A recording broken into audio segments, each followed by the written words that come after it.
लोकांचा कालच डेटा आलाय. जपानचा किती 8 लाख लोक 5 वर्षात पाहिजे. 5 वर्षात पाहिजे.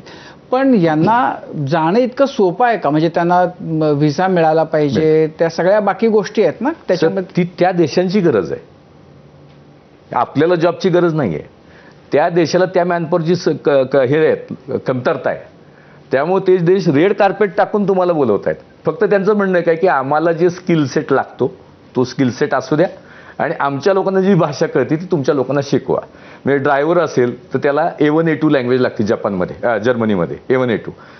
B1 B2 त्याच्यापेक्षा मोठं ज्याला लोकांशी बोलायचे. नर्स असेल तर C1 C2. म्हणजे A1 A2 शिकायला सांग 2 ते 3 महिने लागतात.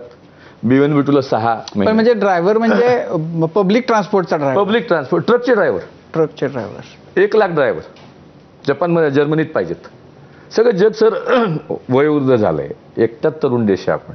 फक्त आपल्या शिक्षण संस्था चालकांनी थोडंसं वेगळा विचार केला, राज्यांनी वेगळा विचार केला तर आपण खूप रिव्होल्युशन करू शकतो. पण आपल्याकडे हे आपण बघतो की आपल्याकडं म्हणजे आपलं गाव सोडून शेजारच्या गावात लोक कामाला जायला तयार होत नाहीत, आपल्याच गावामध्ये काम करायला तयार होत नाहीत. तर मग हे असे म्हणून तर सर मी प्रत्येक माझ्या